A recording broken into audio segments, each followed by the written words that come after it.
Well, Leslie Baynes, it is a real pleasure to be talking with you on Blogging Heads on Meaning of Life TV for the Sophia program. It's traditional for us to do introductions, so why don't you introduce yourself first, and then I'll go, and then we can get started. Okay, great. I'm Leslie Baynes. I am an associate professor of New Testament and Second Temple Judaism at Missouri State University in Springfield, Missouri. And my main area of specialization is apocalyptic literature. I do a lot with the Book of Revelation and 1 Enoch and things like that. But I've also loved C.S. Lewis my whole life. And when Missouri State University asked me if I could teach any course that I wanted to teach, what could I teach? And I just took a gamble and I said, how about C.S. Lewis? They said yes. So that is where my scholarly interest in C.S. Lewis began. Well, I'm also a professor at Missouri State University in the philosophy department. I should tell everyone that Leslie and I have known each other for quite a number of years. Um, you started working at MSU after I did, and I sought you out because, in addition to my philosophy degree, I have a degree in history as well, and I specialize in the ancient Near East, specifically Second Temple period. Studied under Peter Machinist, who's now at Harvard, and it's a major area of interest of mine. And so when they hired you, you were someone I wanted to talk to and become friends with because you work in the area that I'm interested in. Although my level of understanding is relatively amateurish, as my degree is only at the bachelor's level. Why don't you just for a minute talk a little bit about. We're going to talk about the C.S. Lewis's famous liar, lunatic, or Lord argument. But why don't you just talk for a minute about the work you're doing on this, and also you went and stayed at the Kilns in Oxford. Why don't you say a few things about that? Okay, well, last fall I had a sabbatical, which is a wonderful thing to do. And I wanted to spend the sabbatical working on this book on C.S. Lewis and the Bible. And when I emailed a friend of mine, Michael Ward, actually, who wrote the book Planet Narnia, asking him if there were any opportunities in Oxford for someone on sabbatical, he said, well, you can apply. His home from about 1930 until his death. He died in the Kilns in 1963, after which his brother Warren lived there until his death about 10 years later. Then the house was sold, then it fell into disrepair, and a group of C.S. Lewis aficionados decided to try to buy it and to make it into a study center. So they eventually ended up doing that. And now the Kilns, in addition to being a place that people can visit, on tour, they have scholars in residence there who can stay there anytime from a week to a year. And the Kilns is about a 20-minute bus ride outside of Oxford University. And it's wonderful, because you've got a living room and dining room and kitchen and fellowship with other people. It was a great base to work from while researching my book. Let me just tell the audience. Leslie is transmitting from a horse farm out in the sticks, which is why sometimes our internet is cutting out a little bit. So please bear with us. So let's focus on the topic at hand today, which is the liar, lunatic, Lord argument. Which I got a preview. I guess this is a chapter from the book that you're going to be publishing. You gave me a preview of this chapter in which you talk about the argument. Am I correct about this? This is based on a chapter? You are correct, yeah. Okay. So why don't you first of all tell us what the liar, lunatic, Lord argument is? And if you cut out, I might ask you to repeat something just in case, but go ahead. I may ask you to repeat some things too because you're cutting out quite a bit. I can get what you're saying, but there might be a point when I don't. So I apologize for our internet connection. We will manage. Go ahead. We'll manage. The liar, lunatic, Lord argument might be most famous in Lewis's most famous book. And what I'm about to say may surprise a few people, but that would be probably The Lion, the Witch, and the Wardrobe. So a lot of people have read this book, and they know that a little girl named Lucy stumbles into a wardrobe while playing hide and seek and goes into Narnia. She comes back out and tells her siblings about Narnia, and they don't believe her. And her two elder siblings in particular are very concerned about her mental state. So they go to the professor whose house they're staying in, Professor Kirk, and they tell him about Lucy. And he says, well, is she mad? And he says, well, anyone can tell by looking at her that she's not mad. Is she someone who tells the truth? And her siblings say, well, yes, she is. She's never been a liar before. And then he says, well, then there's only one other alternative, and that is that she's telling the truth. Logic. What do them in these schools? Right. So that's the simplest and probably most well-known rendition of the argument. But the next most famous one would be in his other famous book, Mere Christianity, where he sets it out regarding Jesus. So let me just ask you quickly, is the Lion, the Witch, and the Wardrobe earlier than Mere Christianity? Is that the first place he makes this kind of argument, or? Well, Mere Christianity first was given as a series of radio broadcasts early in World War II, and then was only published in the early 1950s. And The Lion, the Witch, and the Wardrobe came out in the 1950s. So I guess I'd have to say that Mere Christianity was first. So he probably said it. He said it in the broadcasts. Yes, but it may not have been published until roughly the time, or maybe even a little after Lion, the Witch, and the Wardrobe came out. So go ahead and explain what the argument is, how the argument goes with respect to Jesus.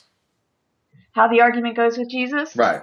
Okay. So he says that Jesus went about saying that he was God or the Son of God or something similar. And he says that there are only these three alternatives about Jesus. Either he was a lunatic, and Lewis said on the level with the man who thinks that he's a poached egg, or that he is evil, wicked, like a devil of hell, or he is who he says he is. And Lewis wants the main point of the argument to be the next part that I didn't treat in my work, and that is that no one can call Jesus a great moral teacher and not accept the claim that he said he was the Son of God. In other words, you can't say he's a great moral teacher and not say that he was God. And I'm not, like I said, going for that part of the argument. Right. Just looking at the first premise. Jesus went about saying that he was God. Because if that premise is wrong, then the whole argument fails. Right. And my premise is that premise is wrong. Yeah. So one cannot argue from Lewis's use of scripture in the liar, lunatic, Lord argument that Jesus is God. But let me just say right now, I am not saying that Jesus is not God. Right. I'm saying that his rendition of the argument is not sufficient to prove that Jesus was God. Right. I think that there are other reasons for believing that Jesus is God, but this isn't one of them. Right. I guess for the sake of disclosure, so everybody knows where we're coming from, you actually are a Christian, and so this is part of your worldview. I'm Jewish, so it's not part of my worldview. But we're looking at this purely from a standpoint of the argument itself, and in your case, you're not even interested in the argument in terms of its philosophical soundness. You're interested in Lewis's use of the New Testament and particularly the gospel literature. Am I correct in that?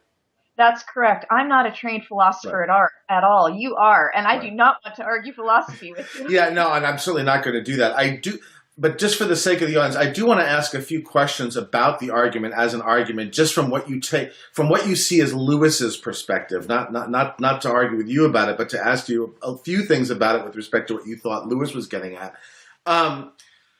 So one thing I wondered about, when the minute I read the argument, the one thing I wondered about was what did Lewis think was wrong with the lunatic option? And here's my reason for asking this. It's very common to sort of, when we're talking more realistically and less supernaturalistically, to speak of the Hebrew prophets as sort of, wandering lunatics, right? That's often, I've even heard people speculate that maybe they were schizophrenics or right. heard voices and say, what does Lewis say is wrong with the lunatic choice?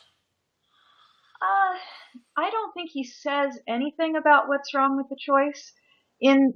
Every time he brings up this argument, he doesn't really go into a big defense of it.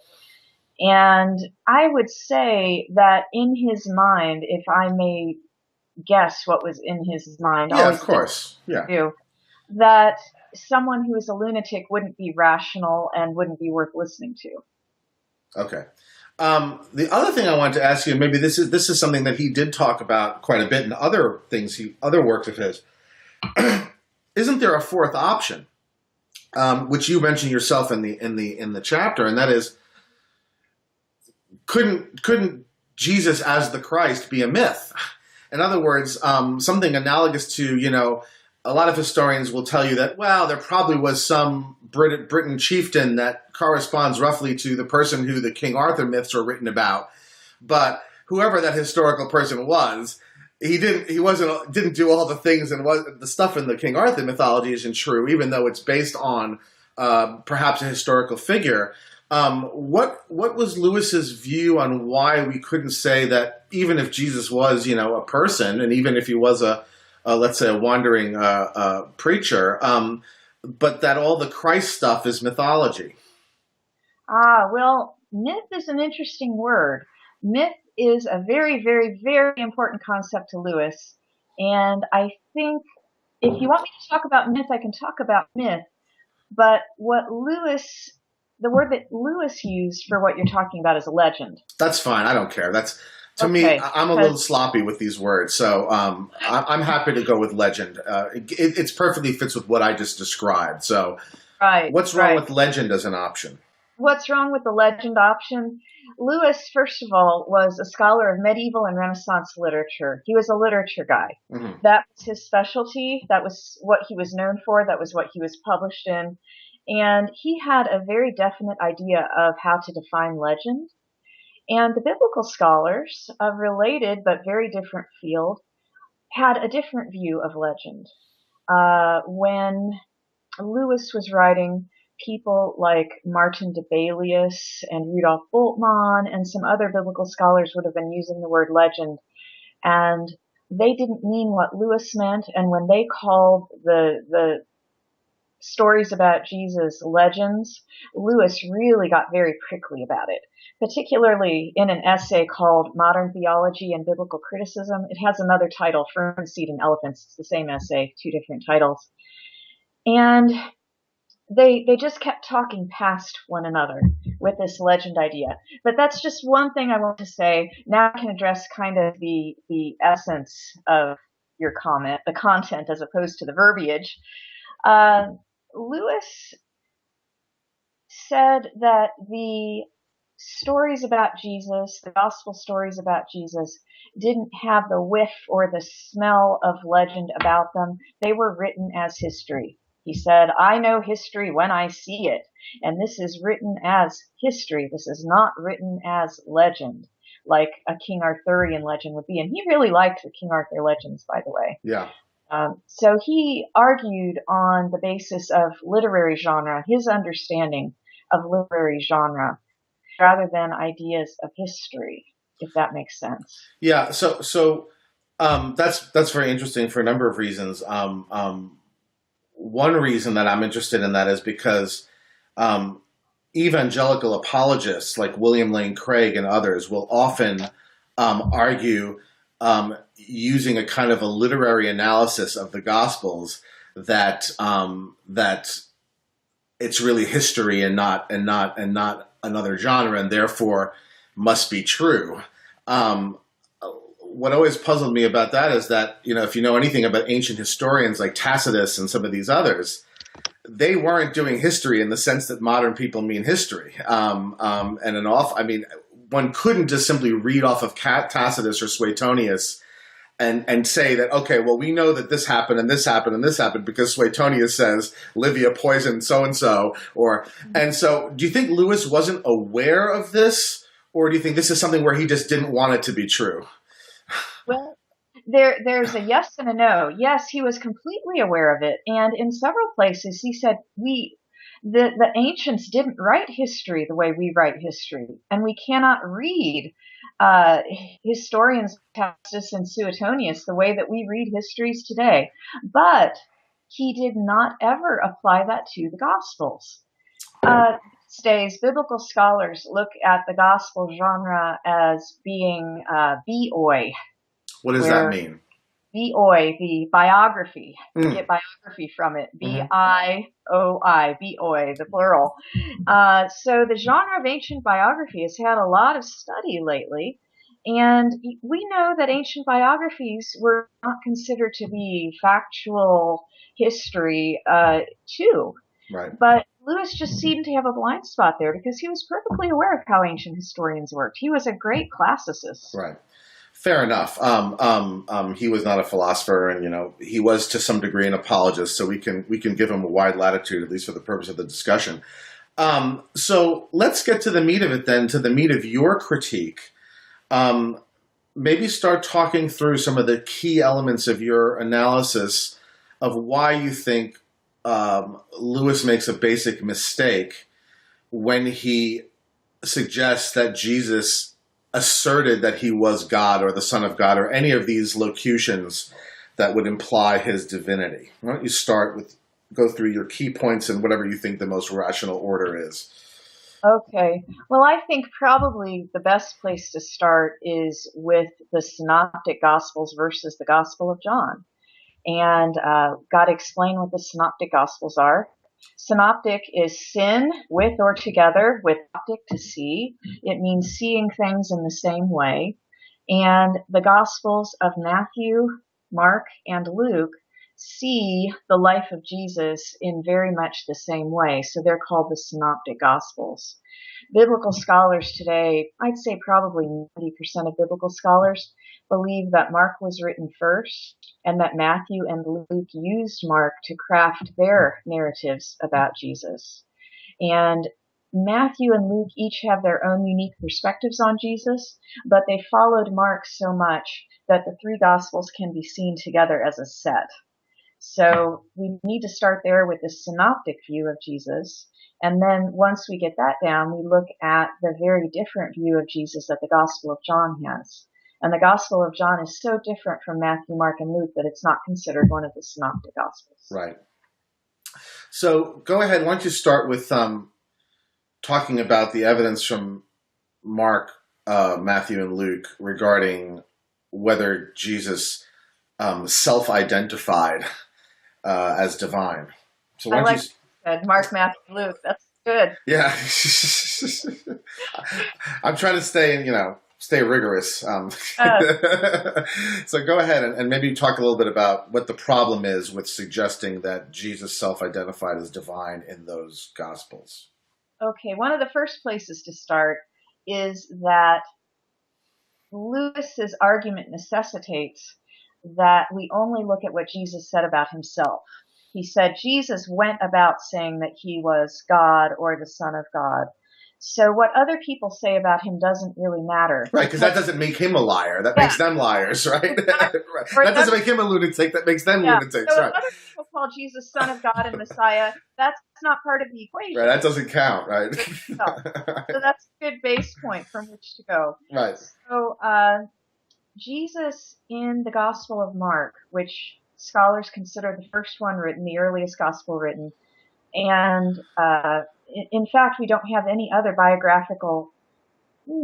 Let me restate. We have very little information about Jesus' life that's earlier than the Gospel of Mark, because Paul, who wrote before the Gospel writers did, had very little interest in Jesus' earthly life. He was interested more in the resurrected Jesus. So just to get that on the table. Right. In Mark, Jesus never calls himself God or the Son of God, and when other beings do, by beings I mean the demons, often will say this when he's involved in casting out the unclean spirits. When other beings do, Jesus immediately tells them to be quiet. So not only does he not call himself these titles, but when other people do, he tells them to hush, hush, hush. Yeah. Don't tell anybody about this. Yeah. And that's called the Messianic secret in Mark. It's a famous theme brought out by a German scholar named Wilhelm Grade around the turn of the 20th century. So regardless of what you think of Grade's theory, which was under attack from the time that he wrote it, the Messianic secret idea is absolutely clear in the Gospel of Mark. Is the impression that's given, I haven't read through the New Testament enough times to be familiar enough with it and remember, is the impression that's given when he shushes them, that he's shushing them because it's not true, or that he's shushing them because this is something that's not supposed to be publicly known yet? I don't think he's shushing them because he doesn't think it's true. Because right at the beginning of the Gospel of Mark, if you read some of the oldest texts of the Gospel of Mark, it says this is the beginning of the Gospel of Jesus Christ, the Son of God. So if you take Mark 1:1 as including Son of God in the beginning, and that's a textual critical issue. Mm-hmm. Some of the old Greek manuscripts have it, some of them don't. Mark wants you to know right away that Jesus is the Son of God. And I think it's clear throughout the Gospel of Mark that Mark believes that Jesus is the Son of God, and that he wants you, the reader, to know that Jesus is the Son of God. Okay. But again, it's a really different thing than Jesus going about saying that he is the Son of God. Right. And then you have to ask, what does it mean to be the Son of God anyway? Right, which we'll get to, and which I want you to talk about that, because that's very interesting and stuff that a lot of people probably don't know. So does this carry on in Matthew and Luke? Is there also a failure to sort of an absence of self-identification in Matthew and Luke as well, or are there some things there that are a bit more ambiguous? It mainly and generally carries on, but there are a couple of things in Matthew and Luke that are a bit more ambiguous. For instance, in both Matthew and Luke, Jesus has this little monologue where he talks about how no one knows the Father but the Son, and no one knows the Son but the Father. So obviously he's calling himself the Son of God there.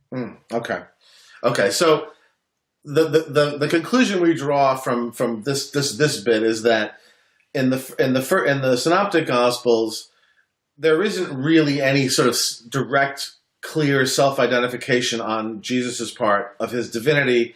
However, one might say that there are things he says from which one could reasonably infer that he thought that about himself. Yes. Okay, so that's fine.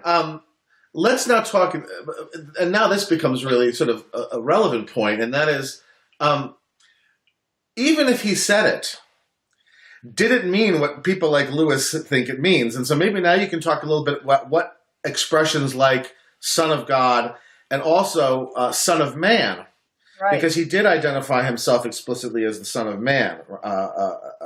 Maybe you could talk a little bit about what those sorts of expressions would have been taken to mean in the Hellenized Jewish world that Jesus had come into. Okay. Should we explain Hellenism? Yeah, please. Okay. And maybe say a few things about its effect on Judaism. Because I don't think people know that, Judaism now is the Judaism that came out of the rabbinical tradition. Some people know that that's the tradition that comes out of the Pharisaic tradition within Hellenistic Judaism. What people may not know is how many different kinds of Judaism there were in Hellenistic Judaism. And so maybe you could say a little bit about the context in which we're talking. So Hellenized basically means Greek. And this form of Judaism comes directly out of the conquests of Alexander the Great, who died in the year 323. Alexander the Great, as a lot of people know, was great because he was such a conqueror. He was great for so many reasons, but he conquered a great deal of the Mediterranean world, all the way to India. Yeah. So as he moved through these lands that he conquered, he spread Greek culture and language, and this is called Hellenization. So it took a little bit, but eventually the entire, what we call the Greco-Roman world, was Hellenized. And the Romans themselves were heirs of this Hellenistic system, and they had a great respect for Greek literature and art and And philosophy. philosophy, yeah, yeah. Yeah.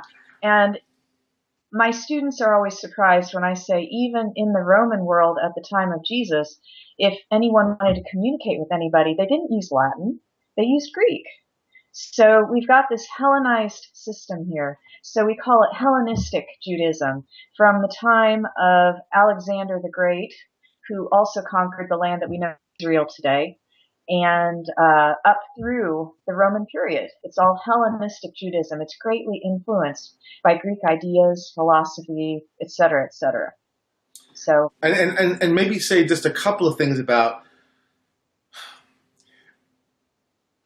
the way in which the Hellenization of Judaism affected. In other words, how did something like Christianity arise out of a Hellenized Judaism? What were some of the ideas? And because this is going to go directly to how people understood things like Son of God, Son of Man, etc.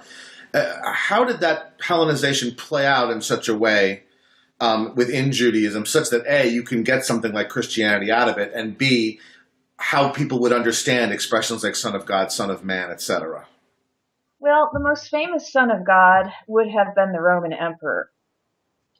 He was the guy who is known as the biggest, most important Son of God in the Greco-Roman world. And the emperors were deified, right? it depends on which emperor, what time. Right. Hold on, you're just cutting out. Okay. Hold on, that's good. We're doing all right. It only happens a few times. Yeah, I was thinking that it looked better, actually. It did. It's all right. We only missed a tiny bit. So just, again, you were saying some emperors were deified, like Augustus was deified. Yes, after his death. Right. So this was something that people would say about emperors sometimes, that they were sons of God. And you think that sort of seeps into, that way of talking seeps into certain sects of Judaism? Some people think that it does, yeah. Also, it was a concept that was relevant in Judaism before Judaism was Hellenized. So maybe talk about that a little bit. Yeah. So there's stuff in the Tanakh. Yes. So maybe you could talk a little bit about that, because that might be something that would help people to understand what it means in the New Testament. Okay. Some people may have read the Hebrew scriptures, the Saul and David cycles, where the people are asking for a king. And there are different views in the scriptures about how and why they're asking for a king and how God reacts to it. In one of the streams, God said, well, you may want a king. I'll tell you, you're not going to be happy with it. You get it, but I'll give you one. God, that's true, isn't it? Here that God should be the king of Israel. So in the Hebrew scriptures, the king is seen kind of as a viceroy or a deputy for God, and he is typically the son of God as well. And that expression is actually used. Yes, yes. You can see this in the Psalms, for instance. Scholars will break up psalms into different sort of subgenres, and there are royal psalms that are being sung on a king's coronation. And one of the most famous ones is, "You are my son, today I have begotten you." Wow, so that's really language that resonates in the new. That's almost straight. Right? Only begotten son is one of the locutions that's used about Jesus repeatedly, right? Certainly by Christians, I hear it all the time, right? Son. Yeah. And what about Son of Man? Son of Man, that is a really, really big topic right now and has been for decades in Second Temple Jewish studies. Son of Man is something that the gospel narrators attribute to Jesus. He seems to call himself this a lot. He means different things by it. How would that have been what are some of those things? How would people in that day have understood that expression? Okay, the simplest way that people would have understood it, we can see the most perhaps in the book of Ezekiel, where God calls Ezekiel the prophet, one of these prophets that you were talking about that people thought was crazy, maybe even schizophrenic or epileptic. Not that schizophrenic or epileptic, I don't want to get myself. No, we know what you mean. Nobody's going to attribute that to you. So God would call Ezekiel son of man over and over and over again. And what he means there basically is, hey, you human being, you're a human being. So it's a romanticized way of saying human being, sort of. Yeah, it's just a different way of saying it. But then, as apocalyptic literature begins to develop, we have Son of Man being used in new ways. The most accessible one for most people, I think, would be in the book of Daniel, chapter 7, where there's one like a Son of Man coming with the clouds of heaven. And this figure receives power and kingdom and all sorts of stuff when he comes before God. So beginning with this kind of apocalyptic literature, the Son of Man becomes something more than just a human being. He is a heavenly figure, if I may use this word. I'm afraid to, because I'm not even really sure myself exactly how to define it. Divine figure. I'm still working out exactly what divine means in that context. I'm not ashamed to admit that. Yeah. But at least a glorified heavenly figure. So let me just very quickly, just so people don't get lost. So the Son of Man expression is pre-Hellenic. However, it only takes on this more substantially supernaturalist connotation in the Hellenic parts of the Bible, because Daniel is a Hellenic text. Yeah. Okay. Yeah. Okay. That's a fair summary of what you're saying. Okay. We got it in Ezekiel during the time of the exile, 6th century BC, and then in what some people would call the intertestamental period. I'm only using that because a lot of people know the phrase. It's gone dead out of fashion in biblical studies. Right, but it's actually pretty descriptive. It's a good, I think, for ordinary talk. It's a good word. Yeah. Yeah. Get into issues of canon there and normative canon that didn't exist at the time. It's a little anachronistic of a term because we didn't have testaments at that time. Right, of course. So we need to stay on topic here, yes. not canon. Yes. Yes. So in this apocalyptic literature, like Daniel, that is being written in the mid-2nd century BC. No, you're good. This figure of Son of Man takes on new connotations. So when Jesus uses it, he uses it in both of these connotations. Sometimes it seems like he's just saying, okay, this human being, meaning me, but there is at least one time when he's really, really clearly quoting from Daniel chapter 7. And that time would be in the Gospel of Mark at his trial, when the high priest is saying, are you the Son of the Blessed One? And he says, I am, and you will see the Son of Man coming. Right. So he is very much identifying himself there with the Son of Man.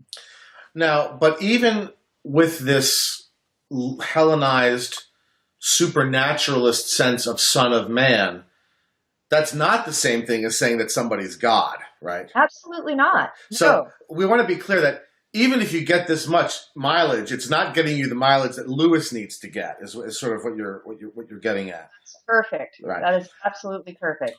Yes, because the Son of Man figure is always a subordinate figure to God, divine but not ontologically equal to God. Right. Is there any let me just ask you, and if you don't have anything to say about this, it doesn't matter, but I'm just curious, is there any parallel between this and sort of the Christian sort of innovation upon the Jewish concept of the Messiah? That is, that a concept that started off as being relatively more mundane and terrestrial increasingly gets more supernaturalistically inflated until finally you get to Christianity and it's now God himself. Is that sort of a fair parallel to make? That's exactly what happens. Yeah. Sometime in the early second century, Son of Man begins a trajectory down to meaning Jesus as a human, and Son of God begins a trajectory up as meaning Jesus as a divine figure. So, Right. yeah. Okay. Okay. So in a sense, and is there any? Do we know? Is there anything? Is this just? Do you think? Was this just a natural evolution out of the Hellenistic way of thinking about these things, or was there something distinctive to the Jewish Christians, so to speak, that caused them to push it all the way to the end? Or is this, for example, is this stuff that you would hear coming out of the mouths of Essenes or of any of the other sorts of sects that we think of as closer, maybe in a lot of ways, to what would become Christianity? Or is this something really unique to the New Testament? Oh, it's not unique to the New Testament at all. No, we see this language everywhere. Okay. So remember, I don't think we can really talk about Christianity as a separate group distinct from Judaism. I don't want to put myself on the line here. At least up to the Jewish War, probably even later than that. The idea of the so-called parting of ways between Christianity and Judaism, it's a big topic. When did it happen? Why did it happen? How did it happen?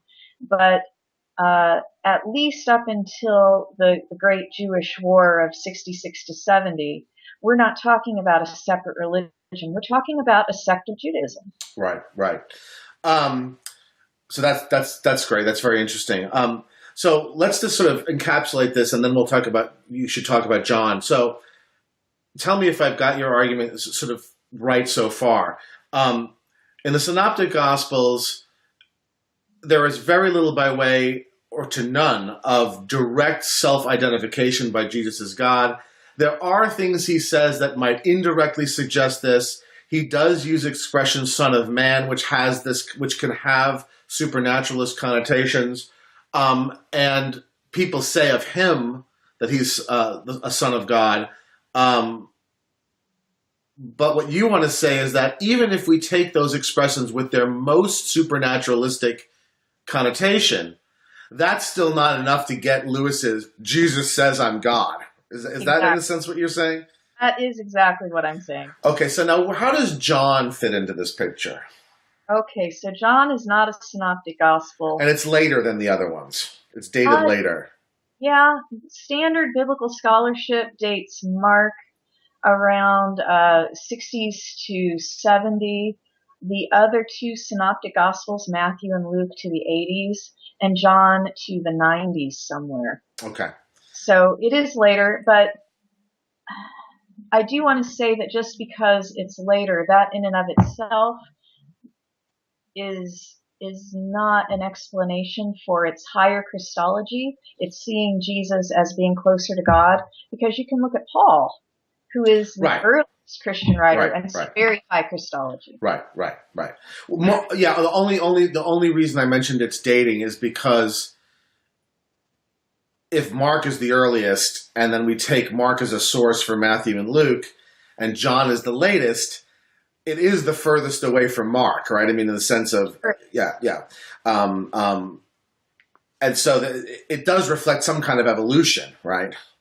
I would say that's fair. Okay, so what is it about? So what does Jesus say about himself in John? What use can Lewis make of that, and why doesn't that help Lewis either? I guess is what I'm asking you. Well, this actually helps Lewis more than other things. Okay. In the Gospel of John, we immediately see much higher Christology right from the beginning, where the author says, "In the beginning was the Logos." And that is typically translated word in English translations. But Logos has a huge realm of meaning around it that had gone on for a long time, from the Stoic philosophy that you know of. Right. I think is important in here. and that also influenced people like Philo of Alexandria, the great Jewish philosopher who was an exact contemporary of Jesus, though he had a longer life than Jesus. He was born before Jesus and died about maybe 10 years after Jesus. So Philo saw the Logos as being a principle that was very, very close to God, just like the Stoics did. So Jesus never calls himself the Logos or the Word, but right from those first several words in the Gospel of John, we see this is going to be different. In the beginning was the Logos, and the Logos was with God, the way most English translations have it now, and the Logos was God. So we have an identification here. The Logos was God, and in this Gospel, Jesus will say, for instance, the Father and I are one. And he will say, before Abraham was, I am, making himself pre-existent, which is a word that Lewis does use. What is that? Can you explain what that means and what that means and what the significance of that is? What's this? I guess I'm asking, what is the significance of him saying he's pre-Abraham? Mm-hmm. Because there's an awful lot of history before Abraham. Exactly. We go through the whole world getting blown up, destroyed once already, right? Noah's pre-Abraham. So what is the significance of that? Saying I'm pre-Abraham, I existed prior to Abraham. Okay, I need to introduce another concept here too, and that's the concept of wisdom. The Greek word Sophia. So people will either use wisdom or Sophia, they're the same thing. In the Proverbs, which is in the Tanakh, right? Yep, that's right. Prior to the Hellenistic age. Yep. The Proverbs has Sophia speaking in the first person. Yeah, wisdom's personified. Wisdom is personified, and she's saying that before anything was, she existed. She was the first of God's creation.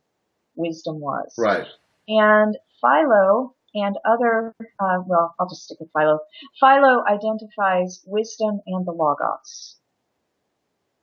So there's a lot of fertilization of thought here. Right. About pre-existent figures called wisdom, called the Logos. The wisdom and the Logos are very closely connected. And by the way, in the Apocalypse 1 Enoch, the Son of Man is also pre-existent. God had hidden him away before he made everything else and was going to reveal him at a certain time. But is the idea of pre-existence considered a sort of a characteristic that indicates divinity? Is that the significance of it? What's the significance of it? It depends on how we define divinity. I always keep coming back to that. Yeah, no, that's good. Yeah. Because for the Jews, that those lines in Proverbs are understood as meaning that as Torah, right? Yes. Right, yes. And so that's not a person. I mean, it's personified, and interestingly personified as a woman, right? But it's not taken by Jews literally as meaning that it's actually a person, but it's simply a characterization of Torah. That in a sense, the law existed before it was given at Sinai, right? What was the significance for Christianity, for the writers of the New Testament? What would that have meant? What's the significance of a pre-existent claim? A pre-existent claim here, as it develops later on, would be that there is some kind of being who is with God before the beginning of creation. So then why wouldn't he say, I was prior to Adam? Why would he say, I'm prior to Abraham? Good question, because Abraham is the father of the Jews. Yeah, but he's late, man. I mean, there's a lot of people before him. Noah's the father of humanity. Why wouldn't he say, I'm prior to Noah, right? Yeah. Do we know this, or is this just, do we know why, or is it just, we don't? In the Gospel of John, John uses a lot of figures. Jesus is also compared to Moses. I Jesus see. is compared to Abraham. And, so big shots in a sense, that makes sense. Okay. So Jesus says these things about himself in the Gospel of John. So why isn't that enough for Lewis? Why can't say, okay, my case is, as long as the logic of the trilemma works, there's nothing wrong with my first premise, and that is that Jesus called himself God. What's wrong with it? Why is John not good enough? Why is John not good enough? Okay, well, here,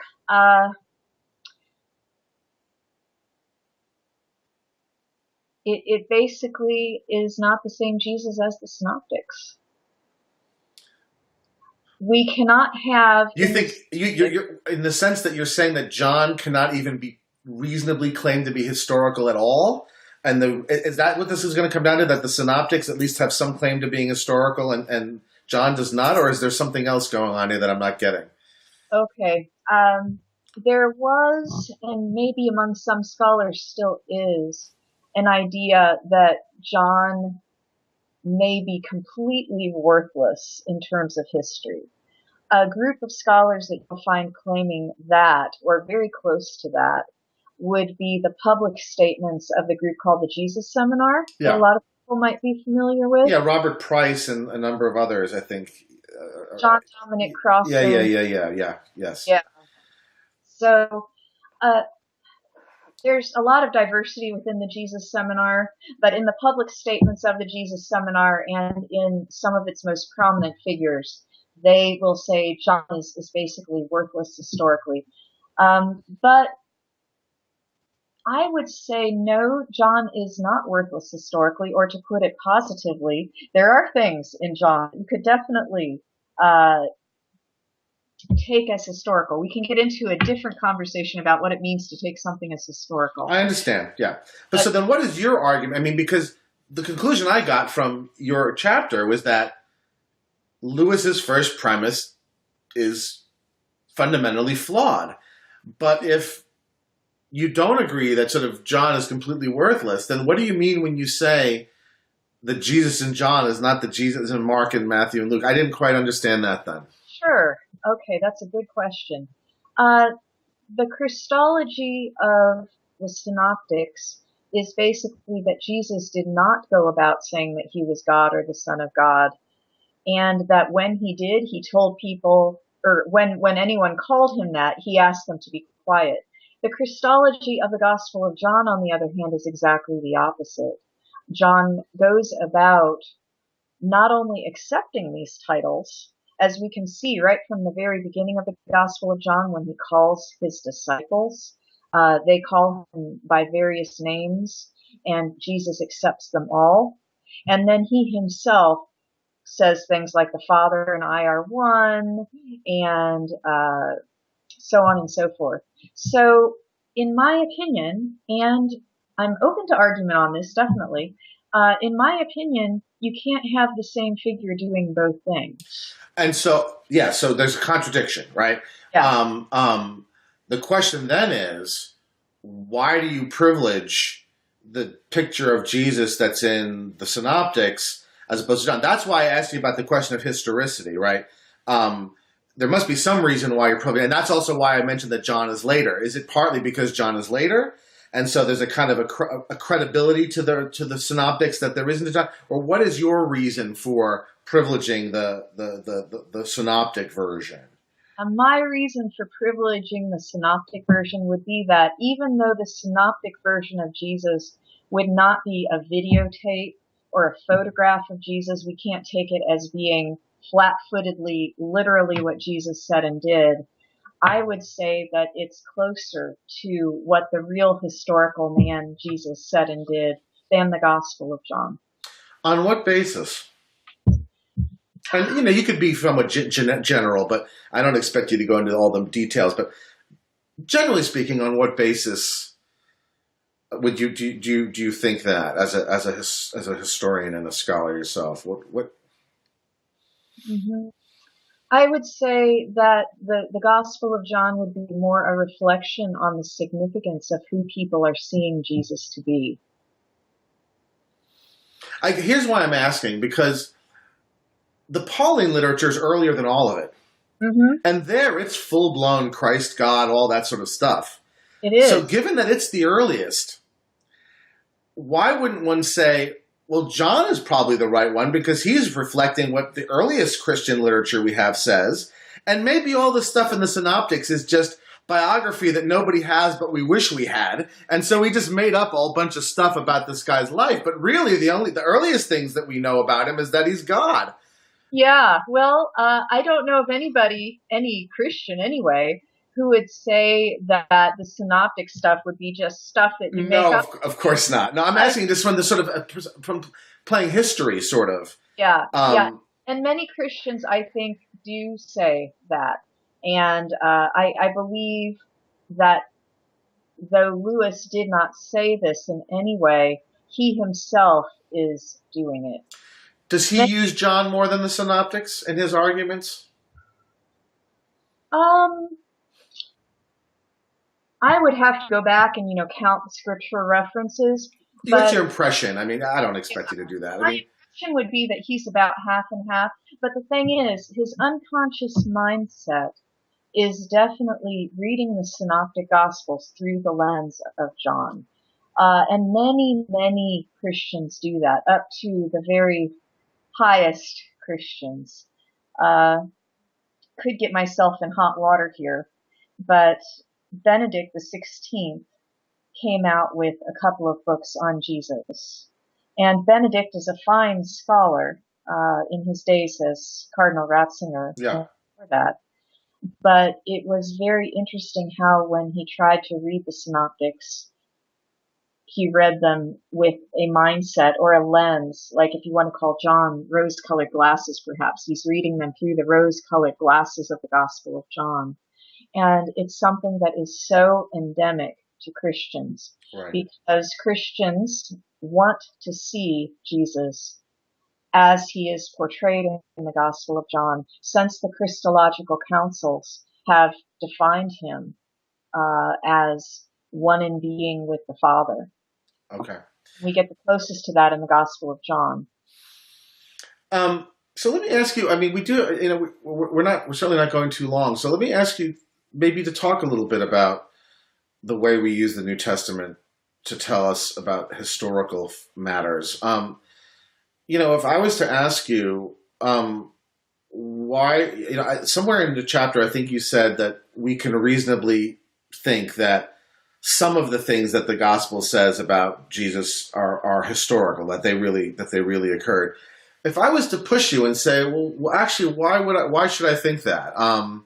Why should I actually think that there was any such historical person at all, given that aside from the New Testament and maybe a reference in the Mishnah, where it's not even clear that it's the same person, we don't have any. I mean, Philo never mentions him, and he's a contemporary. The stuff that's in what's his face, Josephus, is largely believed to be added afterwards. Why should that? That's what the scholarship I've heard says that those are later additions in Josephus. Why should I think, other than people saying, well, it's not the genre of myth, it's not written like myth? What reason should I have for thinking that any of it's true or that Jesus existed at all as a historical figure? Okay, well, let's start with your sources here. In addition to the Mishnah, we have several references from Roman historians speaking about the first century. Could you say who? Because this is interesting for the audience. So who mentions Jesus other than the Mishnah and the New Testament? What Roman sources? And Suetonius. Tacitus and Suetonius. Yes. Okay.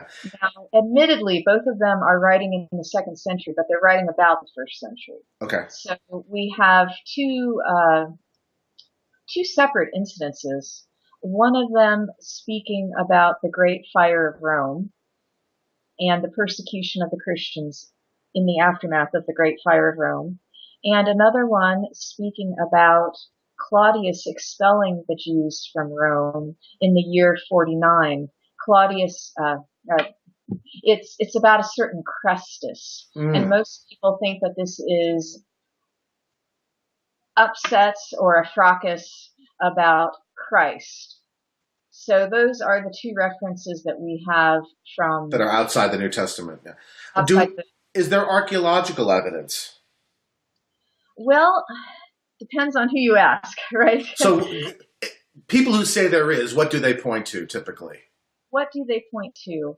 Well, I can't say that we have any archaeological evidence that points directly to Jesus, but we have archaeological evidence that backs up things Stuff about that's in the gospel narratives. the world. Okay. I think that this is very interesting, and I could do an entire separate dialogue with you on this because I think that people don't know how ancient history is done. I know. And what kind of evidence there is. It's a very different thing to say Winston Churchill existed as it is to say that Socrates existed, right? Exactly. And so I think it's really important that people understand what kinds of claims ancient historians are making and what kinds of levels of epistemic certainty attached to the sorts of claims they're making. But that's beyond our scope today. When you use the Gospels as a historical source to try and base claims upon which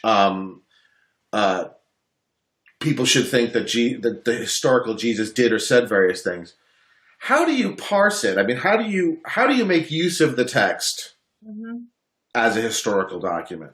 Okay, there have been a bunch of criteria that have been developed over the last number of decades, and I even teach these to my freshmen in my introductory New Testament courses. First of all, you start with the accepted notion of the synoptic problem, that we've got these Gospels that all say different things about Jesus, and that three of them at least, Matthew, Mark, and Luke, have a literary relationship with one another. And it seems most likely in most cases that Mark is the first one. And then you look at other sources that you might have that would be independent references to things. And you need to look at each question specifically, sometimes down to the very word. The more specific and precise you can be in asking your question, the more you can do with it.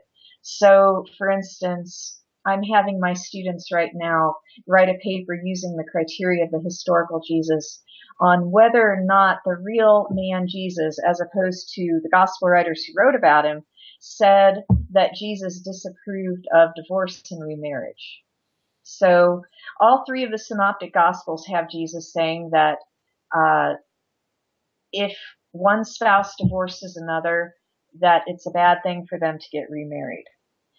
Interestingly, Paul also reflects this in 1 Corinthians chapter 7, and I believe that most scholars would say that Paul was an independent source. Paul wouldn't have read the Gospels. Because he's earlier than the Gospels. It's earlier than the Gospels. Would the Gospel writers have read Paul?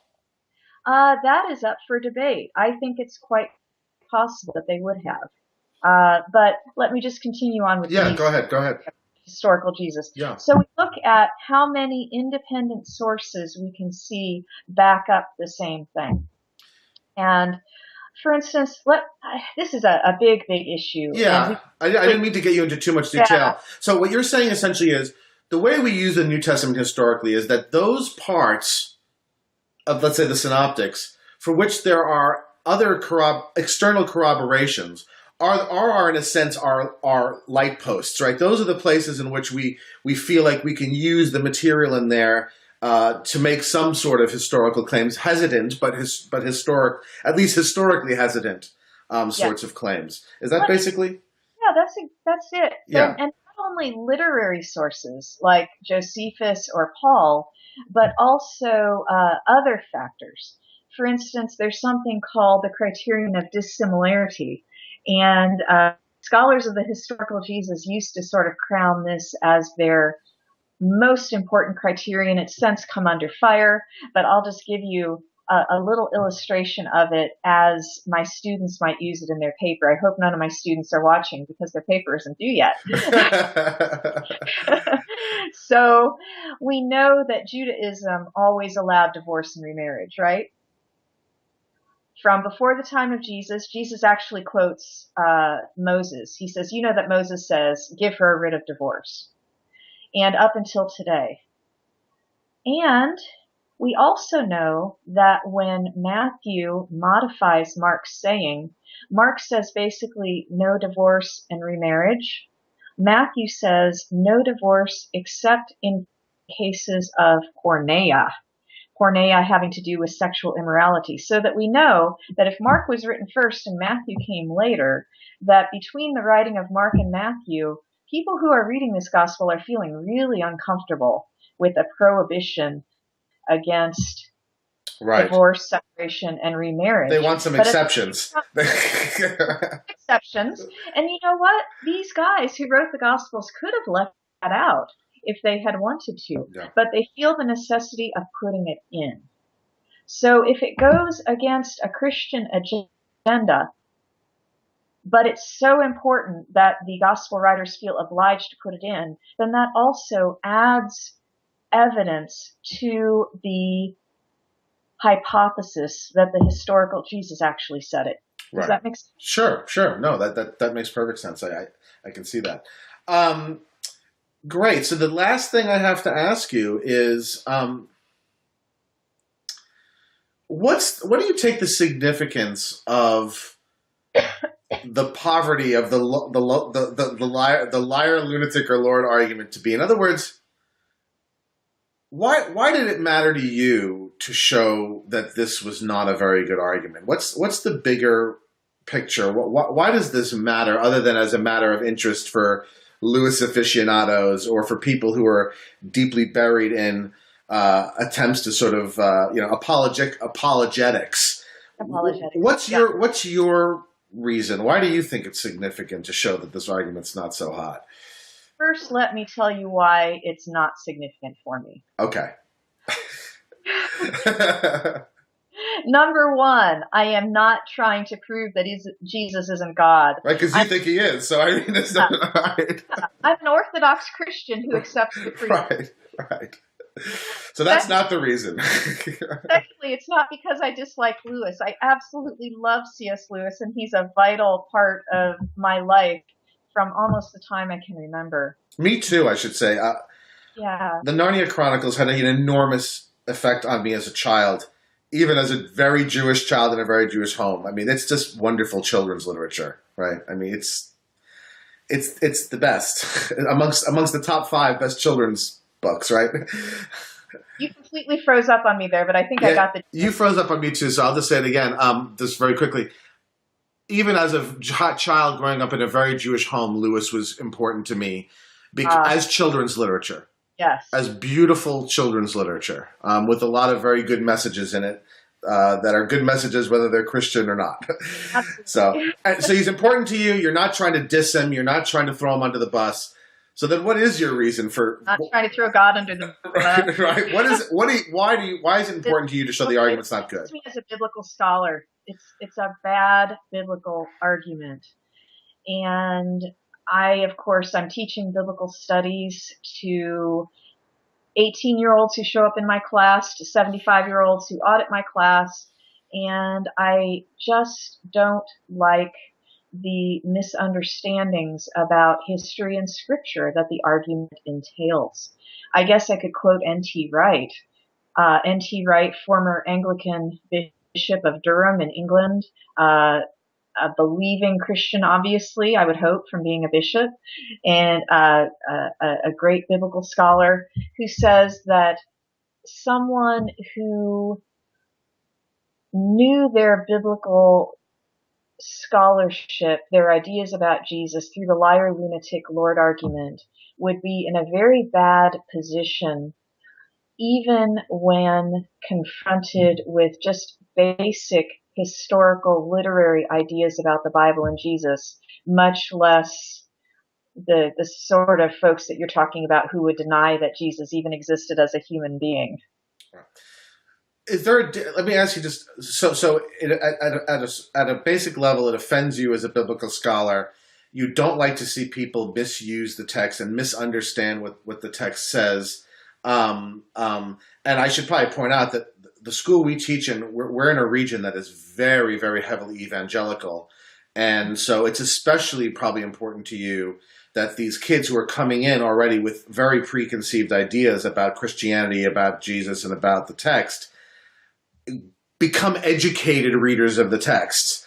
But let me ask you this, is there anything a little deeper? In other words, do you dislike these sort of attempts to use the text for these kinds of apologetics, that in a sense to do these sorts of proofs?